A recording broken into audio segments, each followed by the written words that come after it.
All right, hello once again, everyone. So now we're getting into much trickier things. So we did more detailed objects, right? We went through recently here, let's see, we talked about value. Now we're going to be using value on, no surprise, more detailed objects, right? So let's jump into it. What this chapter is all about is fabric, drapery, right? Now, I just grabbed, these are just two tea towels real quick.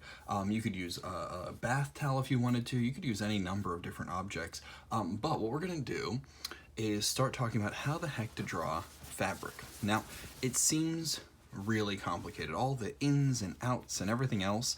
But if you understand value, which you do, and you understand kind of using form and shape to kind of block things in, which you do, then all of a sudden we're going to put those two things together and we're going to draw something much more organic, right? Kind of a weird looking shape. We're also going to loosely touch on texture, right? This is more of a thicker kind of tea towel there for absorption, I guess. And here we've got more of like a napkin, something a little bit thinner, right? Not nearly as textured. We are going to completely ignore any kind of little details, the printing here. We're going to pretend that these are perfectly just white cloths. If you happen to have a perfectly white cloth, say like a bed sheet, all the easier for you.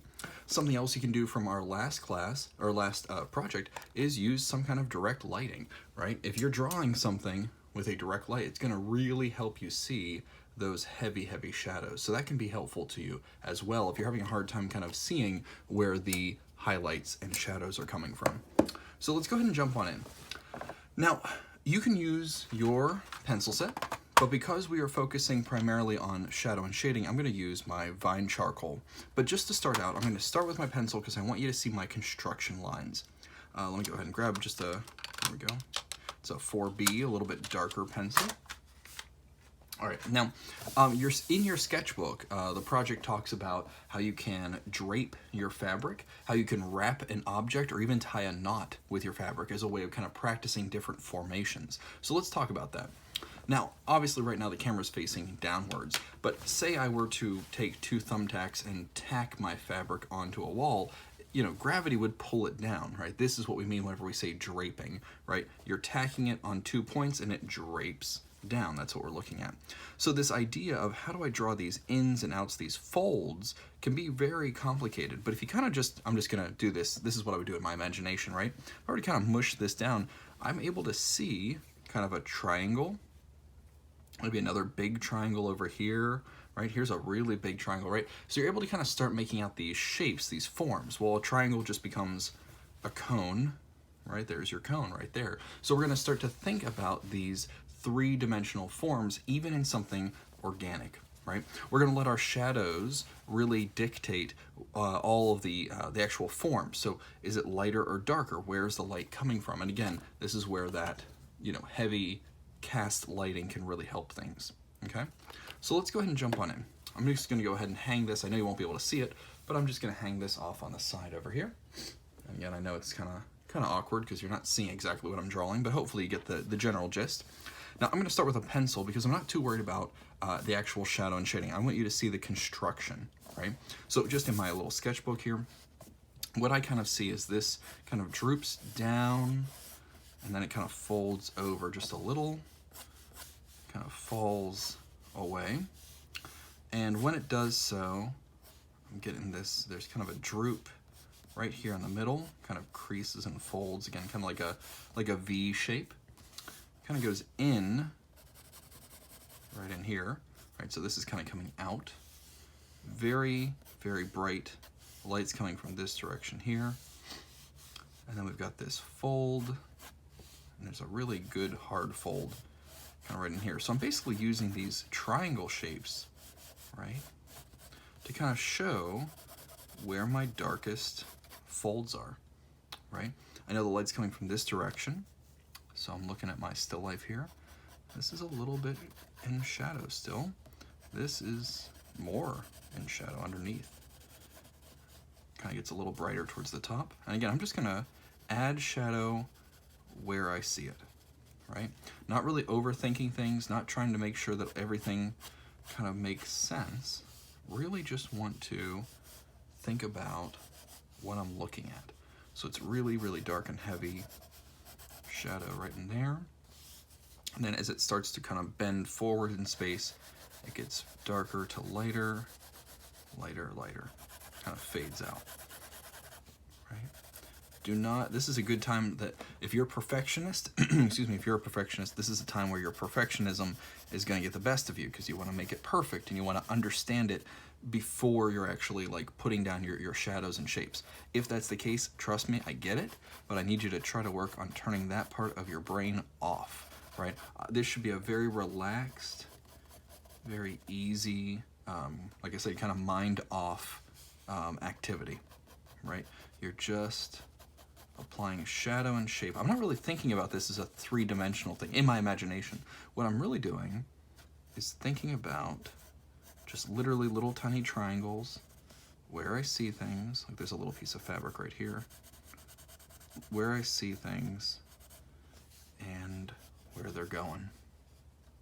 So a little piece of fabric kind of peeks out of the corner right there, kind of rolls up and off, and kind of folds out from here.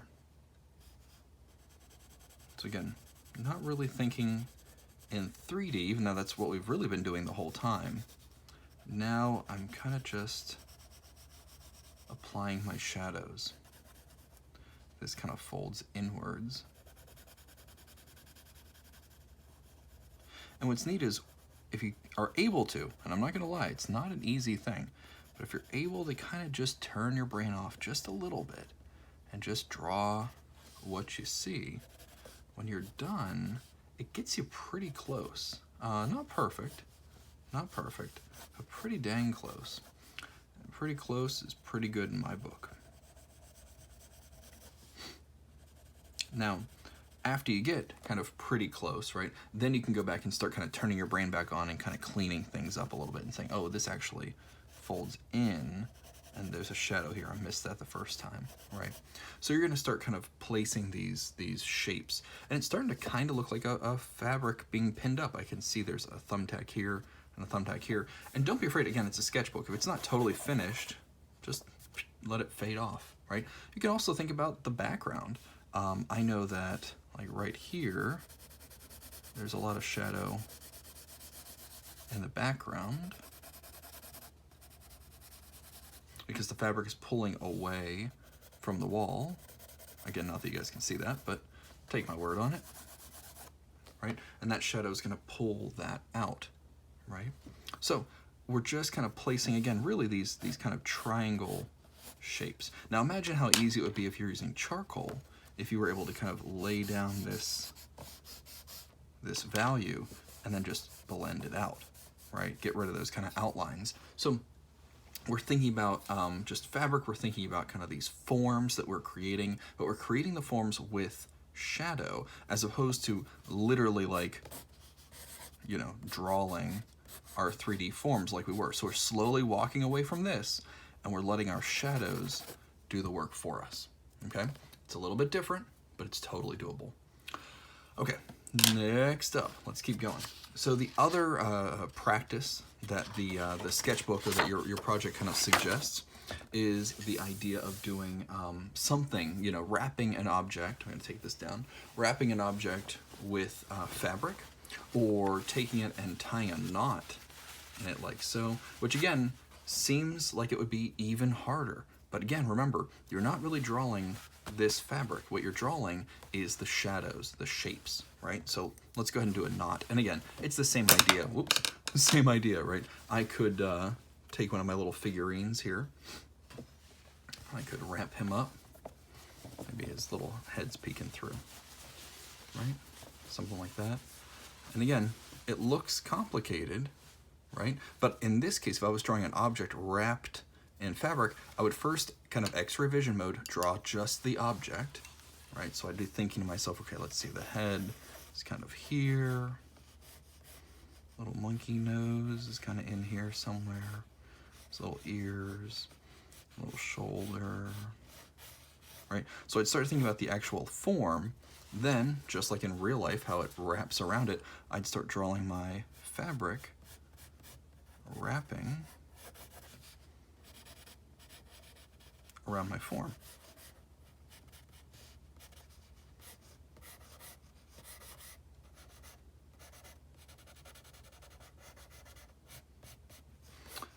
I find, you can tell here, I find that working kind of more geometrically, using really straight lines, again, those kind of V shapes, really helps me. It may not help you, and you do what works for you. Please do not think that my way is the only way, okay? That is not the case. But I find that they work well. Fabric, even though fabric is very organic and you see lots of round lines, I can always go back and smooth my lines out, right? I can smooth those things out and give that kind of sense of something falling or folding in on itself, right? So right here, this goes from dark to like kind of medium, and this is actually a little bit lighter as it comes forward in its base. Right? So I can use my eraser, I can use my pencil, I can use my charcoal. All of these things will work, but steer clear of those outlines. If you're drawing a line, that just means that there's a shadow there that needs fully expressed. Right? Because all a line is a difference between a highlight and a shadow. Again, that chiaroscuro from before, right? But it's hard. But again, it's not about perfection, right? What it's about is drawing what you see. Okay, so turn that perfectionism off. Let your mind wander. This should be an enjoyable task. It might feel challenging. Challenge is good. It might feel challenging. But again, if you're drawing what you see, then it's correct. It can't be wrong if you're doing what you see. Right? So for folding something over, again, think about the object underneath first. Okay, put that away. If we're doing something like the knot, right? If we're doing something like the knot, let's do this. I'm gonna put on a little bit of a harsh light so we can really see what's going on here. So I've got basically a triangle, oops, kind of a triangle shape, another triangle shape, and then just a little wraparound right there. So just loosely, I'm gonna get kind of a generic line. That's the direction, of course. Looks like, let's see, kind of a triangle shape, just to give myself something to go on. Kind of a triangle shape going this way. A little bit of a wraparound right there, kind of rolls over, right? And then kind of splays out the top and the bottom, so kind of out and out. Sound effects do help sometimes, whenever you're drawing by yourself. Or trying to be really quiet because your infant kid is in the other room taking a nap, which is what's happening in my case. All right, now, look how everything is pulling right over here. Pulling in towards this center. So we know that's the center. Everything goes towards the center. Right? It's all going to the center. Again, I like using kind of straight lines. I'm not too worried about perfection at this point. I'll clean everything up. I just want to really show where are all of those really kind of wrinkly folds, right? Where's the heaviest shadow? That's what I'm looking for, right? Where's that heavy shadow? Let's check out this. Look, 1, 2, 3, kind of wrapping around. Wrapping around. 1, coming around, 2, coming around.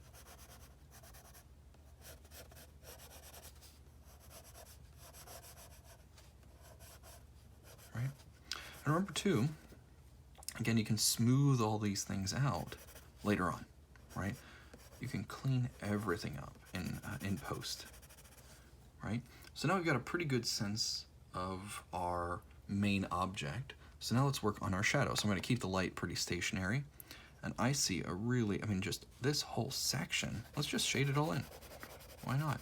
I know we're kind of coloring over or adding value over top of all the hard work we just did, but I mean, heck, that's all in shadow. Let's do it. Sometimes just jumping in is the best thing you can do.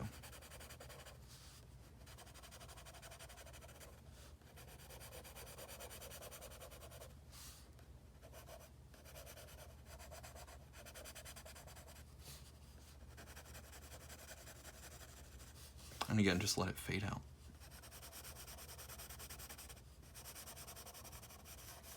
I hope you're feeling comfortable watching these demo videos. I know it's obviously different than being in person, kind of like a throwback to like those old Bob Ross PBS videos, right? But I enjoy them, you know. And I'll tell you the truth, I really find, hopefully you feel this, but I really find it's important to know that as a professor, as I'm teaching you, you know, I have years of experience, of course, obviously, but on top of that, I'm doing all the same projects you're doing. I'm never, ever going to ask you to do something that I would not do myself. Not once, not ever. If you ever feel like you want more suggestions or more help, if you feel like those, you know, live critique videos aren't helping you or anything really, if you just feel lost, reach out to me. I know a couple of you guys have, and I have to tell you, I really, really appreciate whenever my students reach out. It shows that you have an interest, right? It shows that you want more than what you're currently getting, and man, that's a good thing. You should always want more. That's going to be the fire, the fuel that really helps you push through whatever your personal career is, whether it's art or whether it's something different, right? We all have interests, and if you're not willing to push and fight for what you deserve, then it's not really doing you any good, right? I know whenever I was in school, college, high school, all of it, I was not the best student, I'll be honest. I was in the back of the room doodling, and I just didn't have the time of the day to care about whatever the heck my math teacher, English teacher, or whoever was talking about. Now, of course, I look back thinking, man, I was only doing myself a disservice, especially at college. You're paying for it, right? So if you're not getting what you're paying for, then why are you paying for it, right? You're not going to go out to the store and say, give me a new TV, here's, you know, $500, and you hand them $500 and they just walk away, right? You're not getting what you're paying for. You're going to leave that store with a TV because you're paying for it, right? Same difference. Same difference. Make sure you're getting what you're paying for. And if you're not, complain. Or not complain, but, you know, address the problem, right? Ask the professor, myself, or any professors. There's nothing wrong with getting what you deserve.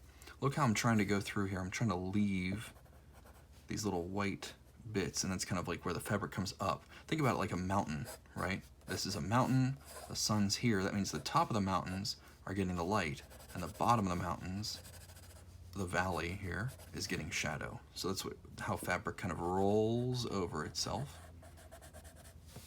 right? See that? All this stuff over here is in shadow. I don't have to do a lot of detail, because you can't really see it. It's just not there.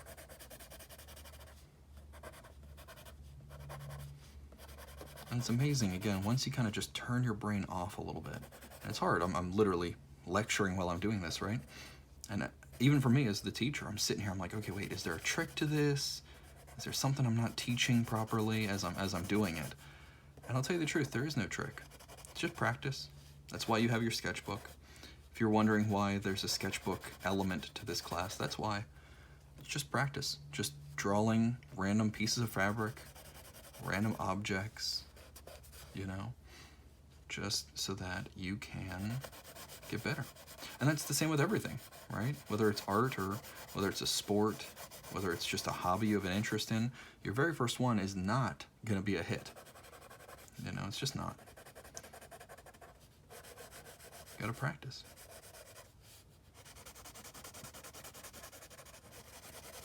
Okay.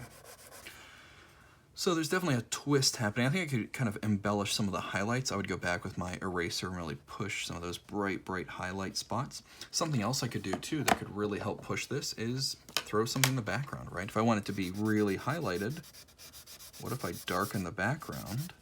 Watch this. Watch how quickly, just by darkening the background, this is like the easiest step. Again, thinking about positive and negative space. And get rid of all that. Clean up those edges. It's like erasing, but with your pencil, or with your charcoal, in this case. Look at that. Really instantly pops that out. Look at how much that black just sucks it in, right? There's like a cast shadow over here. Now you want to be careful not to color on both sides. There's a reason for this. So, yes, there's going to be some value, right? But usually on the darker side, you're going to have a lighter background. That's called juxtaposition, whenever one thing is darker or lighter than the other. So if you're coloring on both sides, then it kind of makes it so that the shadows aren't popping either, right? They're fading into the background. So that's not good. So I can go through and kind of add a little bit of something to the background just so that it's not, you know, pure white. And then what if we went back and really hammered down on the shadow of the fabric? Because the darker those higher contrast areas are going to really pop. You always have to decide, is my object darker or is the background darker? Look at that. Cool. All right. That looks kind of, sort of like a knot, maybe kind of. And again, don't overthink it, right? We're looking at just placing shadows where you see them, right? That's it. It's that easy. All right, now, finally here, your actual assignment is to just drape fabric like we did a second ago, and then to draw what you see. Now, the actual assignment does not specify whether or not you are going to include objects, still life objects, or if it's just literally a piece of fabric. So I'm going to leave that up to you. However, I'm going to encourage you, I actually think it's kind of easier to do this. I'm going to encourage you to think about how you can have your objects interact with your fabric. I think it can actually be a little bit easier. So what happens if I take two pieces of fabric here, right? Maybe I set, you know, kind of a piece of fabric just like so. Cool. And then let's place an object. Here's a cool looking clock. We can kind of tuck that in there so the fabric kind of wraps around it. So now I'm not drawing the whole thing on either end, right? That's kind of neat. And let's do this. Helps if you can actually see what the heck I'm doing. So we'll place that kind of fabric there. And what if I have like another piece of fabric kind of hanging like so? So we're kind of burying this in this fabric swirl. Look at this heavy shadow, right? Now, as we're going, imagine if I have this direct light on here, you can get something that looks pretty neat. Again, you don't need an object, but sometimes just drawing fabric is kind of boring. So it gives you something to kind of focus on using what we used during our last project and incorporating this kind of fabric background as well. Also, again, focus on texture, right? How are you going to get those textures? As you guys have troubles, please reach out to me. But if you have any questions or anything like that, let me know. Hopefully this was helpful to you as always. I really do try my best to help you out. And all the best, guys. I will be talking to you again next week. We are getting, believe it or not, really close to the end of the semester. I think we've got like 2 projects left. It's crazy how quick time goes. Hopefully you guys are looking back at your sketchbook and your drawings and feeling like you're actually growing, because that's the big key. But if you do have any questions, as always, like I said, reach out because time is flying by. All right? Be well, guys. I will talk to you soon. See ya.